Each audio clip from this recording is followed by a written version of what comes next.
Good evening, everybody. Welcome to another episode of the Illinois Green Party. I'm your host, David Rich. Tonight we have a recurring and special guest, AJ Reed, co-chair of the Illinois Green Party. AJ, how are you? Good. How are you doing? Fabulous. I was doing my Green Party duty today, and working outside in the garden, making the earth more beautiful. Yeah. You Oh, know, for sure. yeah, for sure.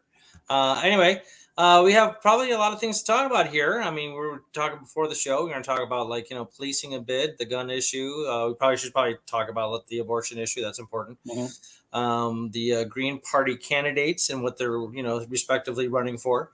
And you want to kick it off with the Republicans? Well, yeah. We were talking before this. I guess I just want to talk about this with someone because I think it's just funny as all get out. As election season's coming upon us, we're seeing our lovely ads between Democrats and Republicans and everything. And the one I enjoy the most because it's just good popcorn eating type of television, and that's the TV battle between Darren Bailey and Robert Irvin. And folks who may not know, Bailey is the one who sued Pritzker to lift mask mandates, but specifically in his county. And Robert Irvin's the mayor of Aurora, who's all about funding more police, all lives matter. He's the black mayor of Aurora and everything. Yeah, no, yeah. It's a back and forth between them, like who's more conservative than the other, you Right. know. And I just think it's funny. It's that this is It the is kind of peak we're almost at in Illinois politics, where you have conservatives who are trying to say who's more conservative than the other, and you have Bailey saying that Robert Irvin called Trump an idiot, and we don't want someone like that. It's like, okay, continue. I want to hear more about this. Mhm. Yeah, and Pritzker actually took some jabs at Bailey too, and got in a little bit of political heat for that because they thought it was kind of not his place to do so. And he's like, I didn't really mean anything political by it. I just wanted to show people what Bailey's like. I guess he's. Yeah. Can you tell us about him? You know more about him than I do. About Bailey? Yeah. Well, yeah, Bailey's just is a state rep down there in near Southern Illinois. I forgot what his old district is since we redistricted, but he's comes from a very conservative background. And like I said earlier, when during the pandemic, the peak pandemic, the climax of the pandemic, either way, when we got into the middle of the pandemic, is when Bailey was like one of those Republicans who wanted to sue Pritzker for the mask mandates and everything, and he got a judge to listen to Bailey and say, "Yeah, we're going to lift it in this one county," and he called that a win and everything. And so everywhere else but this one county, could not wear masks. That's just stupid. Right, and so. That's not cool. I don't like that. Right, and this is where Bailey, is like, that Pritzker had no right doing it because of what's said in the Constitution. He's misinterpreting that one clause in the Constitution and everything. And it was because Pritzker, remember, did it as a public health concern, so he put this mandate out there to quell this public health pandemic that we're going through and everything. And Bailey's like, not on my watch. And so sued him and got a judge in Southern Illinois to listen and pretty much say, yeah, not in this county. And so this one county, which escapes my mind at the moment, didn't have to wear masks during like the pandemic, where that county was like other counties in Illinois where they had like high risk numbers and everything. But this is the thing that Bailey's, driving at in his campaign. Like, he goes, I stood up to Pritzker. I'm the one who's doing this. It's like, is this the hill you want to die on? Like, this is what you want to do, but it's a Republican primary. So again, it's just popcorn eating for me at this point. Yeah, it's comical and offensive all at the same time. It's to my the political and philosophical sensibilities to watch this nonsense. But yeah, no, it's funny. It's entertaining.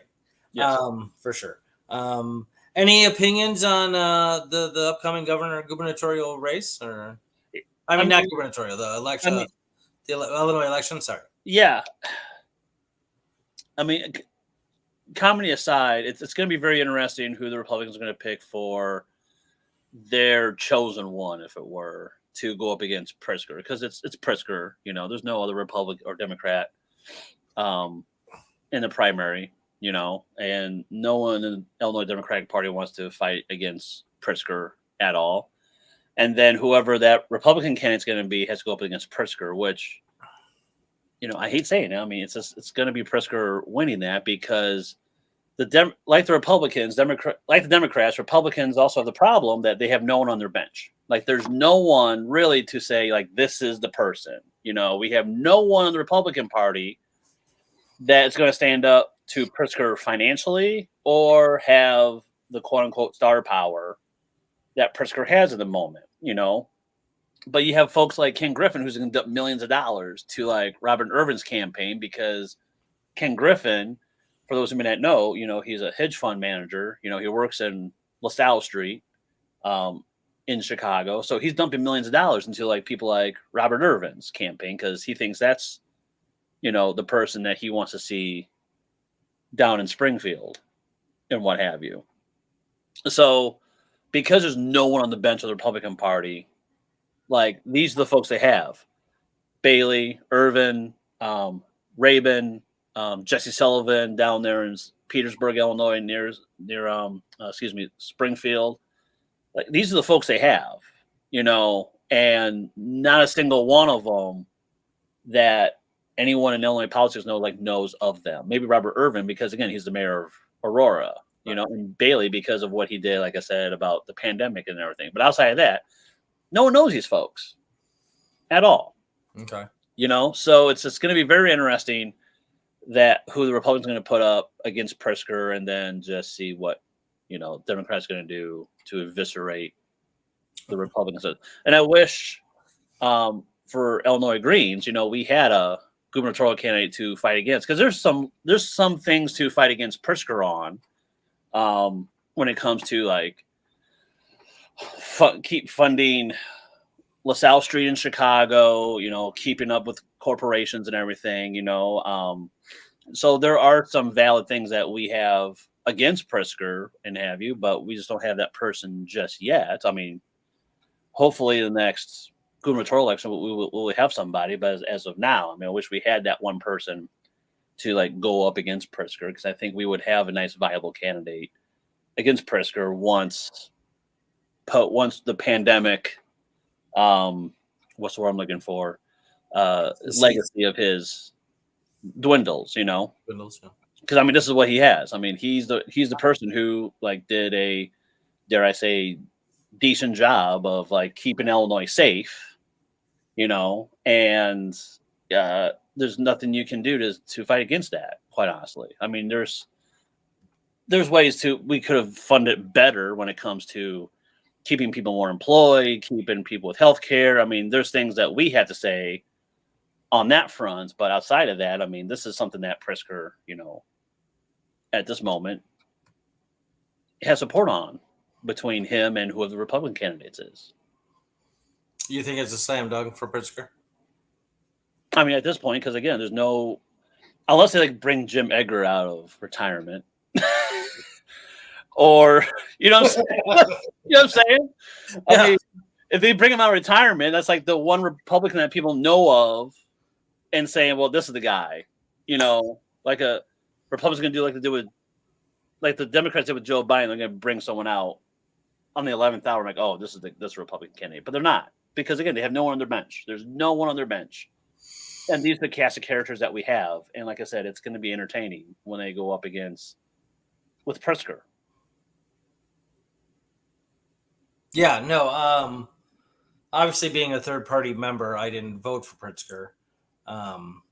But as governors go, I think he's done a pretty decent job so far. He froze the gas tax and the sales tax on food, and promoted a lot of social programs. Right. I don't know what sort of grade I'd give him on the environment, and I don't know. And I mean that I don't know. I know that I'm a little bit more than acquaintances, a little bit less than good friends with Joyce Mason, who's a state representative, and she's I guess so. I have her insight into what happens in the General Assembly, and she says it's not a really great situation down there concerning Illinois' environmental stuff. She's like, it's not nuclear holocaust kind of stuff, but it's not great. Right. They are promoting the building of more nuclear plants, which she is opposed to, and most people I've met that are on the side of the green movement are opposed to as well. So yeah, do you know much about what he's done as far as the environment goes and pollution and so on and I mean, climate change? I don't know what he has done during his administration, but prior to his administration, I know he was like backing like fracking, Right, and big pollution, right, and all that. But currently in his administration, there's nothing I have come through that says, oh, this. I mean, it's the same old, because he's still going to back the frackers and all that for sure. But in terms of like legislation, I those are things that I do not know at this moment. Yeah, no, that's what I'm thinking. Is nothing really stands out, Right. as like, oh, he did this on either side, good or bad. Okay, very interesting. And so, like, you think so there are no like a potential gubernatorial candidates from the Green Party, like not even anybody like, that person might work well. Like nobody yet. I mean, there's I always have names in my head. Do you want to do it? Huh? Do you want to do it? I mean, I remember reaching out to him before as lieutenant governor candidate, but I would love to see like Omar Lopez be our gubernatorial candidate. For those who may not know, Omar Lopez has runs an organization. I believe it's pronounced Calor, and it's a social service agency. I believe in the Pilsen, if not Little Village area in Chicago. And for some of us who know Omar's history a little bit more, he was part of the Young Lords during the 70s as well. So like that's how I knew of Omar. And then when I came to the Illinois Green Party, I got to know him more when he was the Young Lords. What's that? What are the Young Lords? The Young Lords was founded in Lincoln Park when Lincoln Park used to be part of the Puerto Rican neighborhood at one point. They came around the same time as the Black Panthers, Young Patriots, Rising Up Angry, so like that whole Rainbow Coalition movement at the time. Chacha Jimenez was the founder of the Young Lords, and like I said, Omar was a part of the Young Lords at that time, and there's still a connection still to this day of Young Lords in Chicago, and they're doing good stuff and everything and all that. Yeah. So, I mean, Omar is always comes to my mind saying, I wish he would be the gubernatorial candidate because I think he speaks to a lot that's going on, specifically in Chicago for sure, and what's going on like in the west and south side in Chicago. Yeah. But he can speak to public health issues. He can speak to things when it comes to social service and healthcare and obviously social justice issues. So I think he's just one of those folks I would love to see as a green gubernatorial candidate, at some point. Hopefully he comes back around to get involved in the Illinois Greens because, I know for some of us, he's a sorely missed presence at meetings and everything. Yeah. Okay. Very interesting. Yeah. I'll have to, I need to check out Young Lords. Let's go. I actually interviewed somebody from the White Panthers. There's a new movement of that as well. And I know a couple people from part of the Black Panthers down in Kansas City. Interesting fellows, for sure.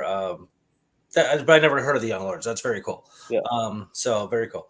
I'm wondering if like the Green Party is going to gain a lot more momentum, just like over maybe not this year, this election, but in 2024 and after that, because about the 2030 deadline of like reducing 45% of carbon emissions globally, right?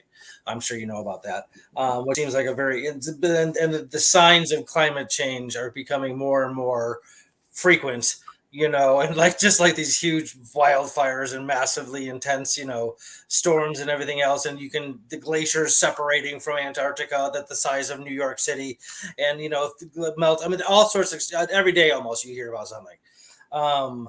and so it's gonna, like, I think over the next couple of years, literally, it's a lot of people are not that either believe it's happening but don't seem to be doing anything about it because they don't have any sense of urgency, are going to garner a sense of urgency, and the people who don't believe it's happening will actually believe it's happening, um, and that kind of thing, and they're going to be like, well, the Democrats and Republicans aren't doing anything.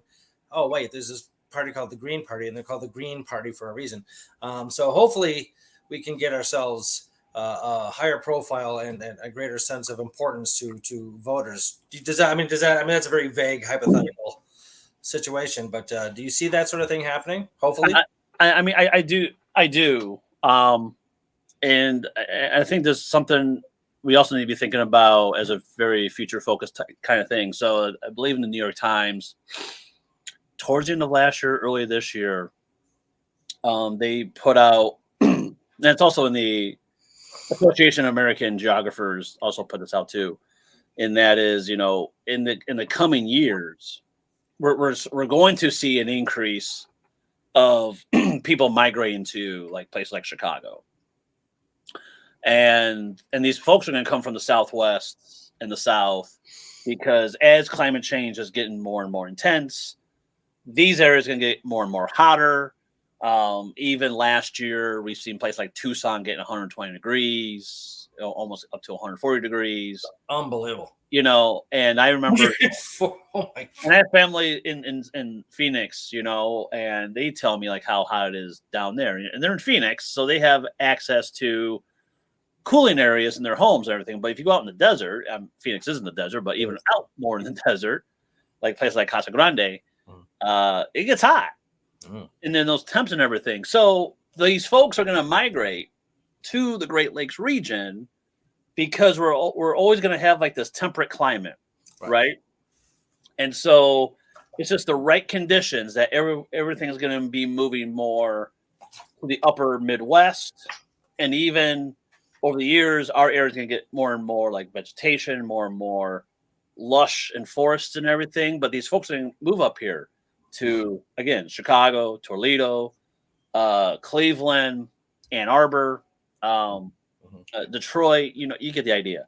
So they're all going to be around these Great Lakes, which means that's more population, which means there's going to be increase of industrial factories, which means we're going to have more corporations, expanding their operations, if not develop newer operations.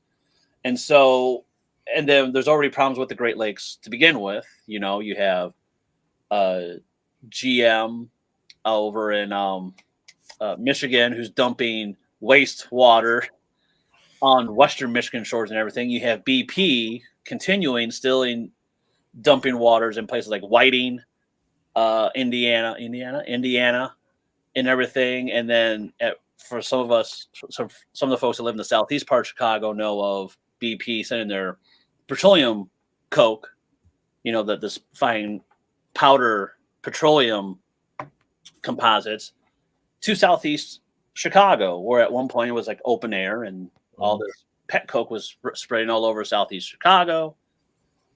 We call this environmental racism because it's primarily Black and brown communities that live in these areas and everything. And now there's a container over it, thank goodness. But still, you still have BP still doing this stuff, right? And there's still toxins at various factories in places like Pullman and Roseland that still have like from a foot to 6 feet down of like lead still residing in these grounds. And I just saw a documentary not too long ago where there's homes are built on these properties, and like people can't be on their lawns. If they're on their lawns long enough, then all this, waste material seeps up to the ground, and that gets into our bodies and everything. But these are homes, and these are cheap homes because the people knew that they're on these toxic wastelands and everything, but they're living there. So we're going to have like more of these kind of situations that's happening and everything.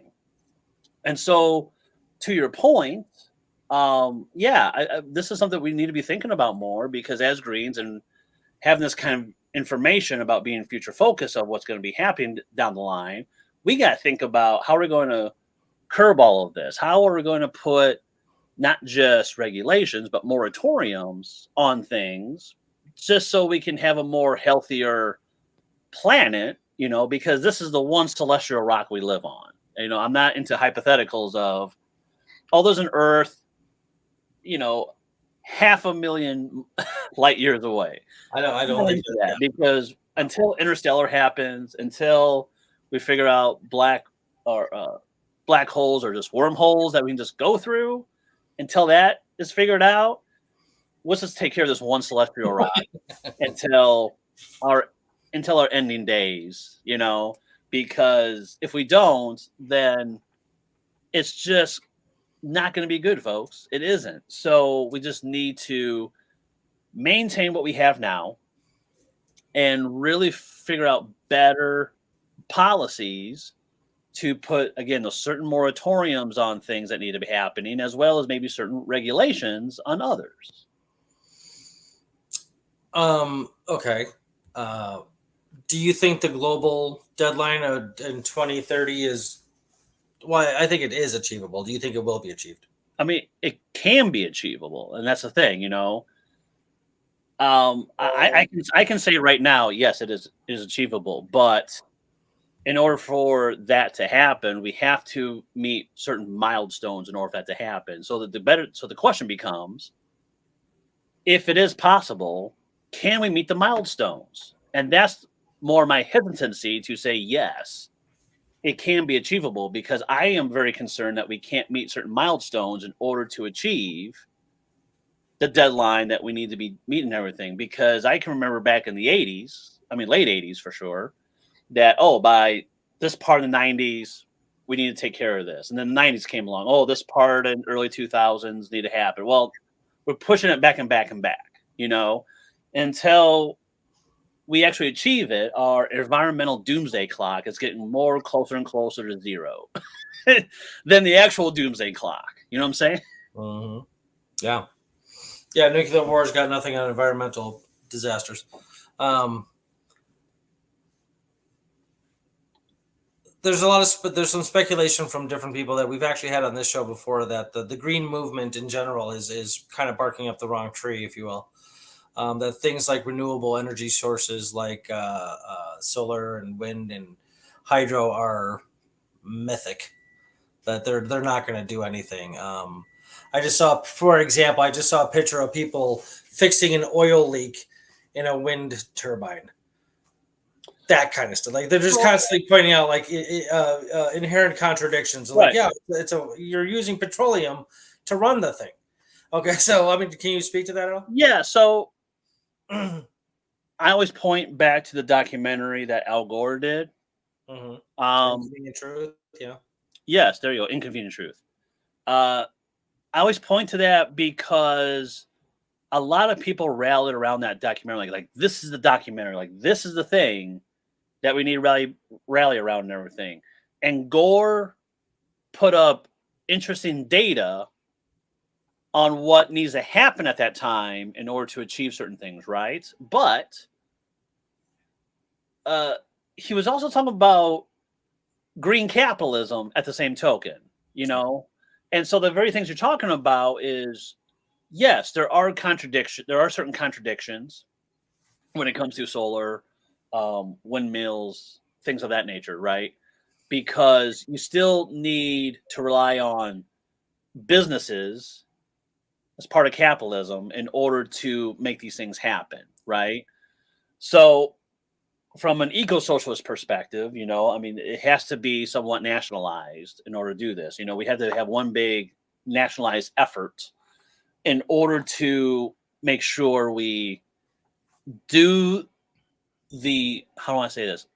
That we do the jobs that need to be done in order to be successful. Because it's not going to just take solar panels to curb this. It's not going to take wind farms to do this, because even wind farms in themselves, some people may not know, like, they have to essentially talk to farmers to be on their land, and when they are up, then it's now on the farmer. It's the farm's now problem, not the person who put up the windmill anymore, because they have a certain lease, and when that lease is up, now it's the farmer's problem.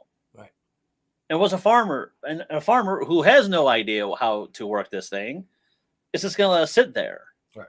and all that, So there are contradictions to the very problem that's happening. And just like I just saw, like, if we had X amount of solar panels in the Sahara Desert in Africa, it's going to solve the problems. I'm like, no, it's not going to take that many solar panels in like North Africa or the solar panels in Germany. That's going to do things. I mean, and the solar panels in Germany are doing well. Don't get me wrong, but it's not going to just take that.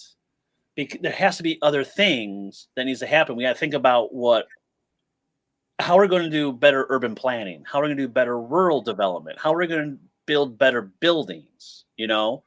What kind of eco cities are we going to develop that balances both us as humans and the environment in itself? Because if there's that imbalance of it just being more human centric than ecocentric, then that's going to be really off kilter. And then all these other things, animals, plants, water, marine life, that still needs to be there in order for us to survive.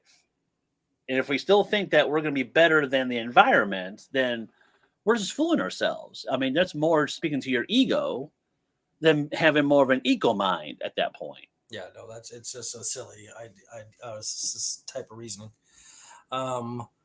Okay, let's talk about the gun issue, since it's obviously prevalent right now,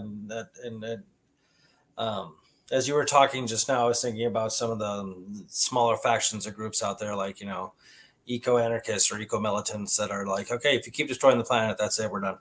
Okay, we're taking you down. So like we're not pacifists, blah blah blah. Let's talk about the gun issue. I don't think that the Green Party as a whole has anything. I mean, nonviolence is one of our platforms for sure, but I don't think it necessarily is specific to that issue when it was designed, when that platform position was put in there. And some people think that no, we need our guns because things are really getting bad, in a multitude of ways. What would you say as a Green Party co-chair about the gun issue? And then you can be descriptive and prescriptive. How do you think it should be, or what do you see is happening now?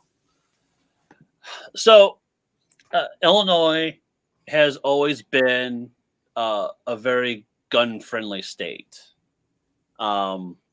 and I'm saying that as someone outside of the Chicagoland area. You can go to Galena, Illinois, to Cairo, Illinois, and there's a lot of folks who just love their guns.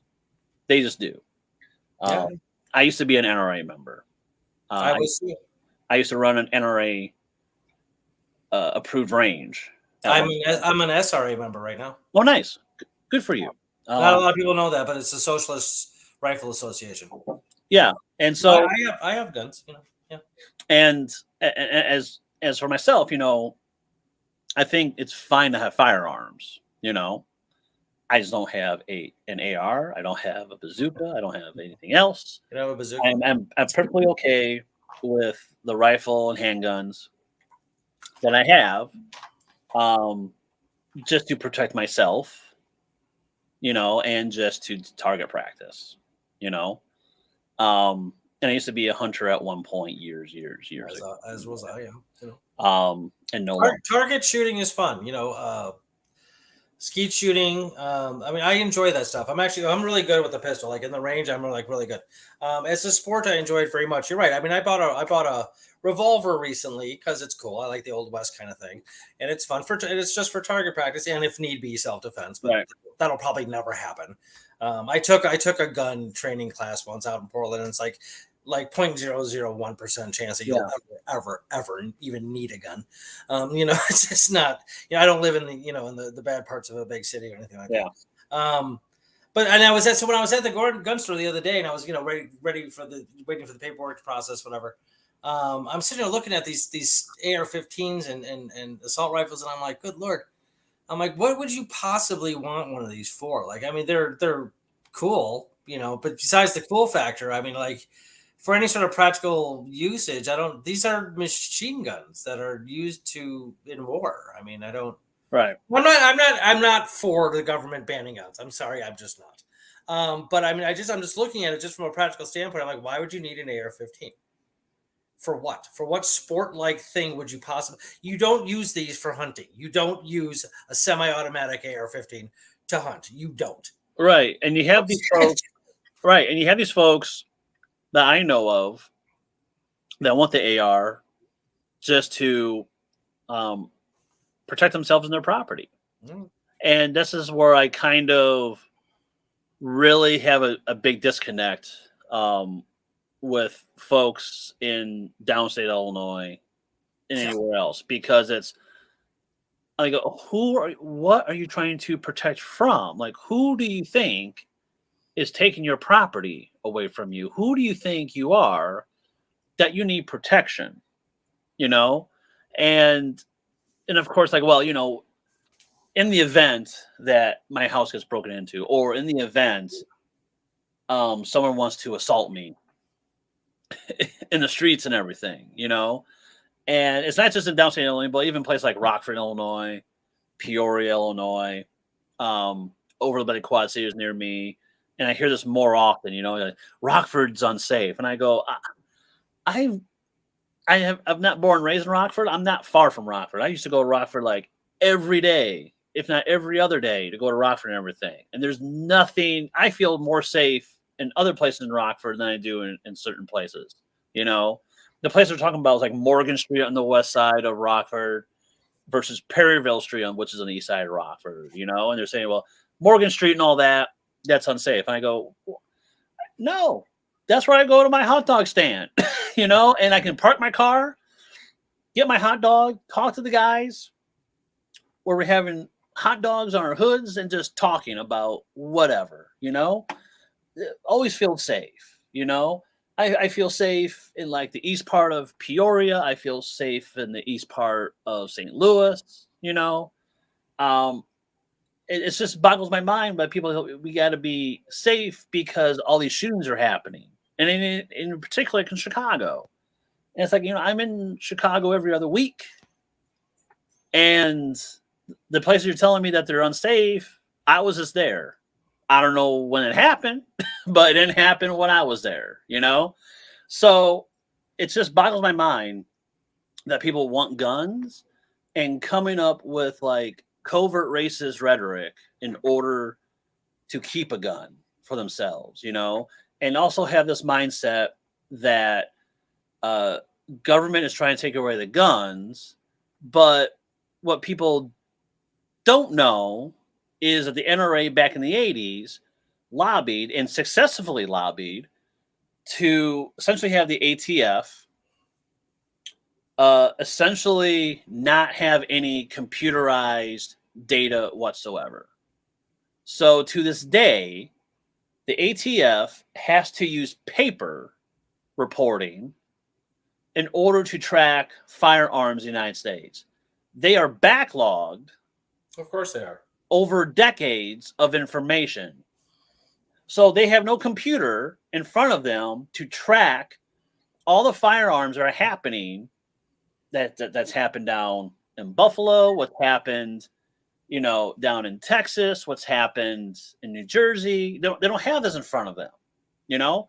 They have to rely on paper reporting, which takes days, if not weeks, of information to come before them in order to like make the certain decisions they feel in order to like get firearms off the street and everything. This is what the NRA has lobbied for during the 80s, during Reagan administration. And so that's why this whole thing, like the government's taking away guns, no, you've successfully blocked that. So I don't know where you're thinking that the government's going to take away your gun because they didn't even know you have it. Going to be taken away. Right. That's crazy. I didn't know that. It seems kind of a silly thing to lobby for. Okay, that's wild. The NRA, I don't know. The NRA's got like 1 million members in it or something like that, right? That doesn't strike me as a lot of people. That it's the strongest lobbying group in the White House or at the federal level. Yeah, like 1 million people. That's nothing. I don't understand why they have so much power. Why do they have so much power? Political. Well, they've done a decent job of, and I just forget his last name, but it's Wayne LaPierre, correct? Yes, yes, LaPierre. yes. So LaPierre, since becoming president of NRA, has done a really good job of architecting the political action group committee to really become a tour de force, if it were, to where they're at now and everything. They've essentially taken the same playbook that conservatives have done since the 50s, where they've done certain tactics and what have you, and those same folks, are part of the NRA. And so they've kind of like architected their own playbook as to, here's what we need to be doing. Here's the influential people that we need to be talking to and everything. And so like I would say around the 80s is when the NRA started kind of doing all this stuff, talking to not just conservatives, but Democrats. I made a post during, I think a day after Uvalde shooting, and that it's not just Republicans that have taken NRA money. The Democrats, since the 90s, from the 90s until now, have taken upwards between $3.5 million of NRA money. The folks who are still in office today, Schumer, Durbin, others, these are the folks who have taken money from the NRA when it comes to gun rights. Because at one time, Democrats had to play ball with gun right activists, especially here in Illinois.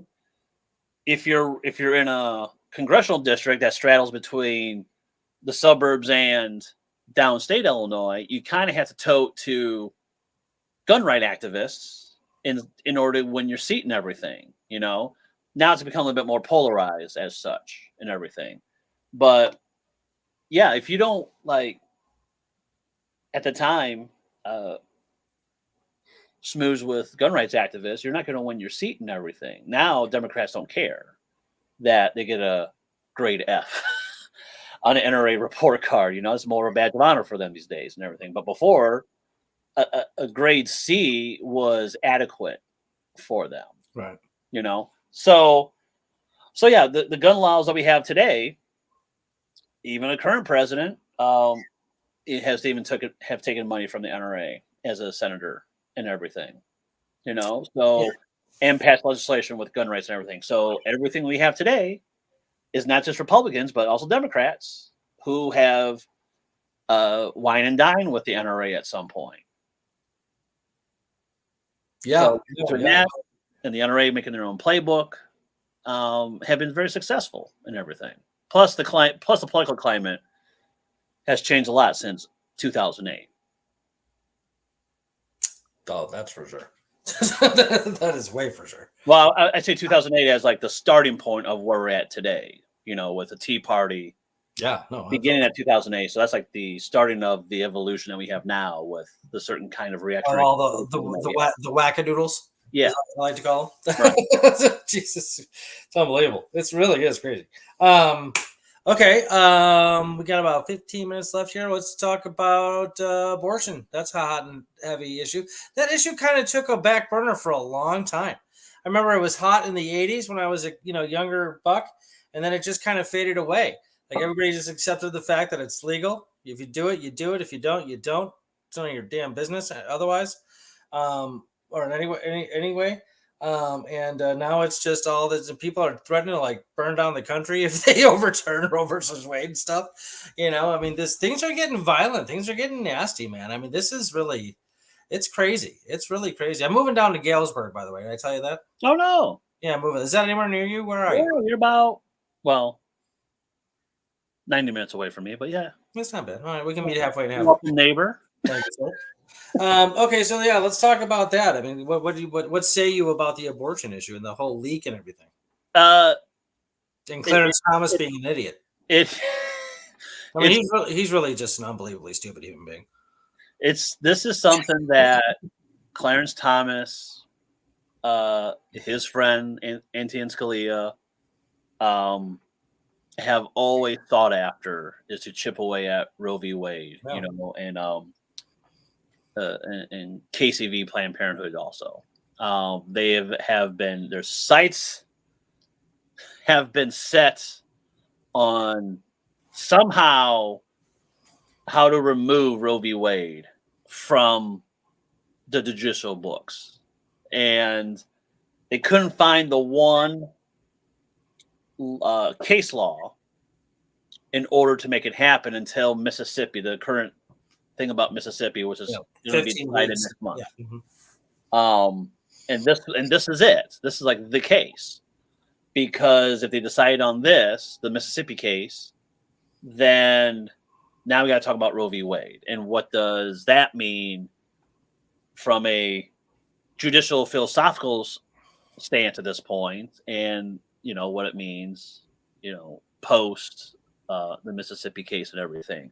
So this is where they feel like this is going to be a very interesting time. And when this opinion got leaked out, which I found interesting that it just got leaked at all. Have they found out who did that yet? So, if I understood correctly, it was someone from Ruth Bader Ginsburg's office while she was still alive. Sweet. And then all of a sudden, it just got leaked. I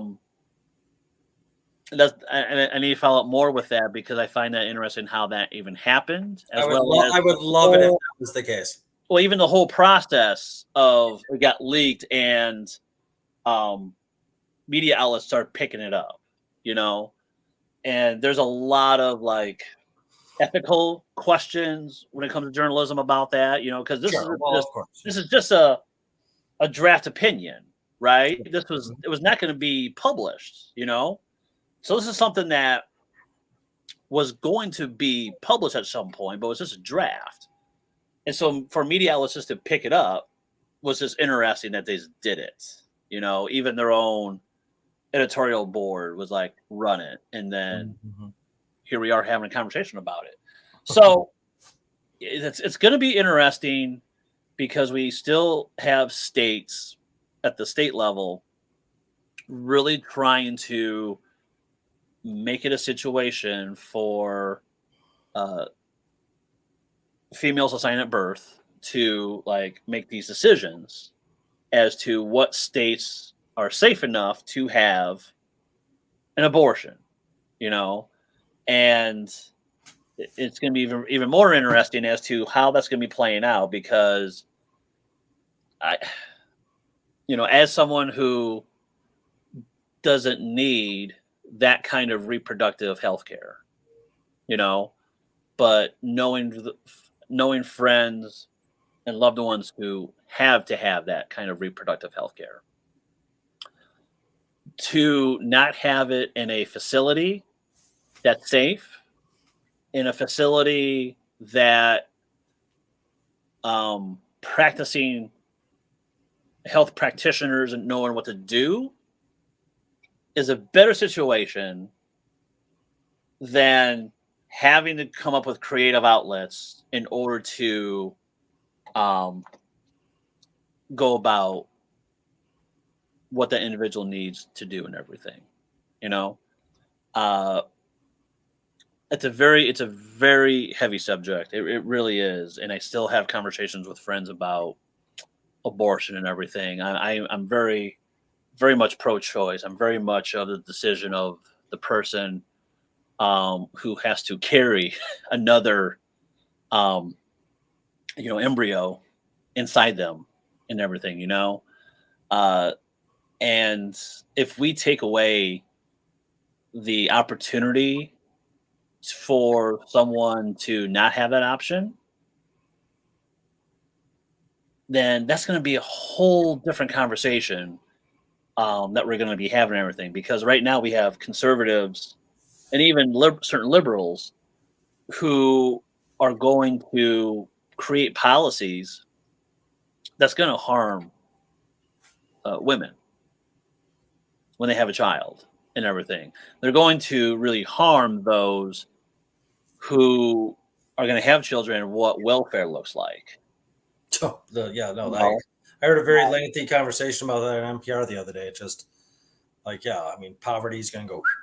So it's just, I think we cannot just have a conversation about abortion. We have to have a conversation that relates to abortion, welfare, healthcare, um, education, all these things, are wrapped around reproductive rights.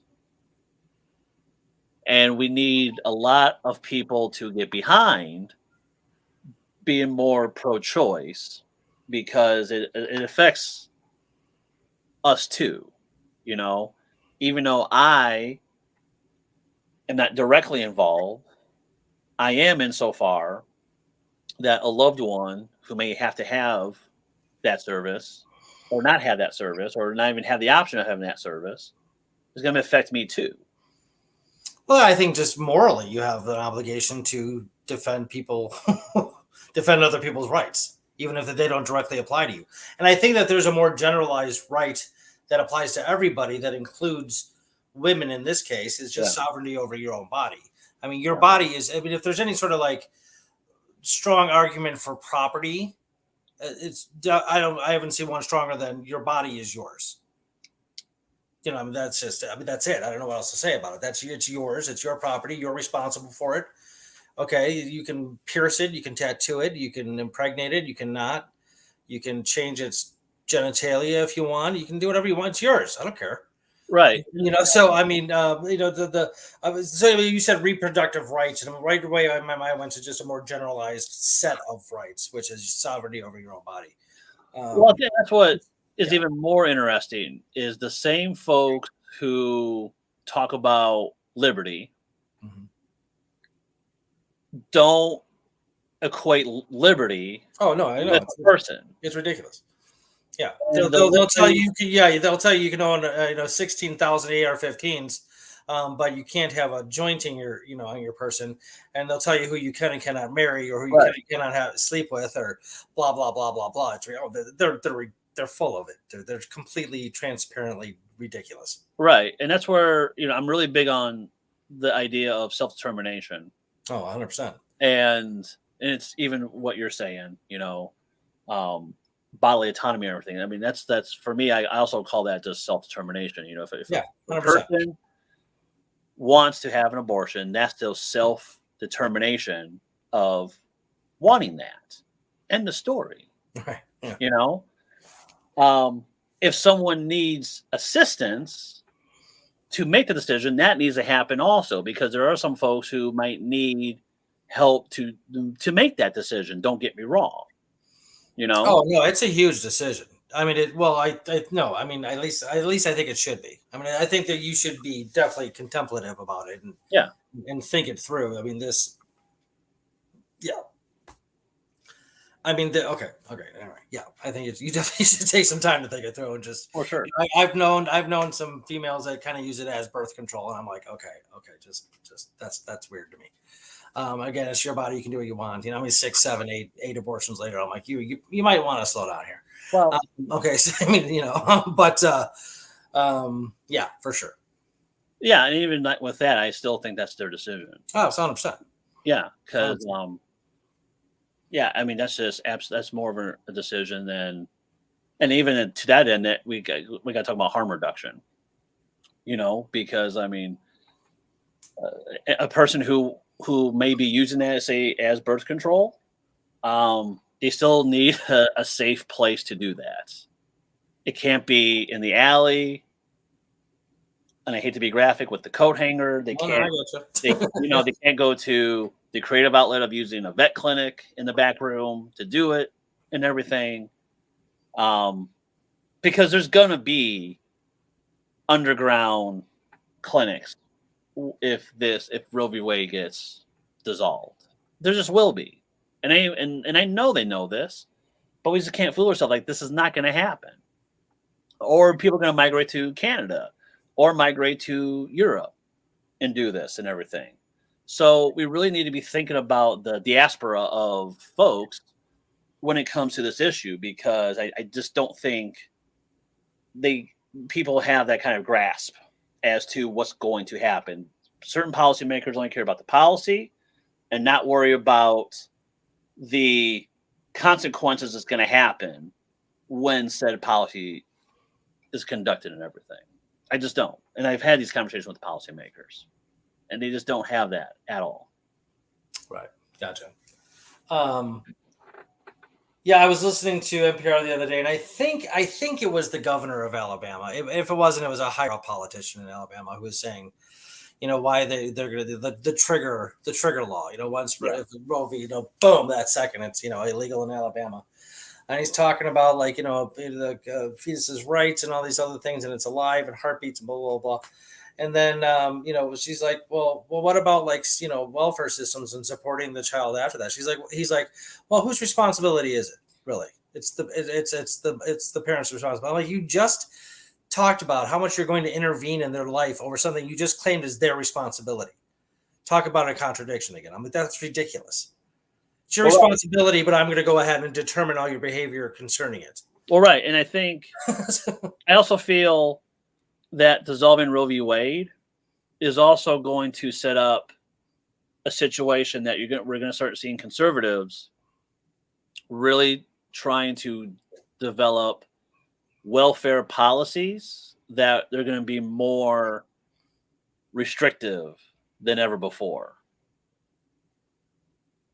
And I feel because Roe v. Wade is in place and it's law, because that's the argument, we got to do this, but there's Roe v. Wade that's prohibiting what you want to do from welfare policy, social policy. Once that's dissolved, we're going to see a whole slew of conservative scholars who's going to start talking to conservative think tanks, that's going to develop policy that's going to restrict women when it comes to welfare policy.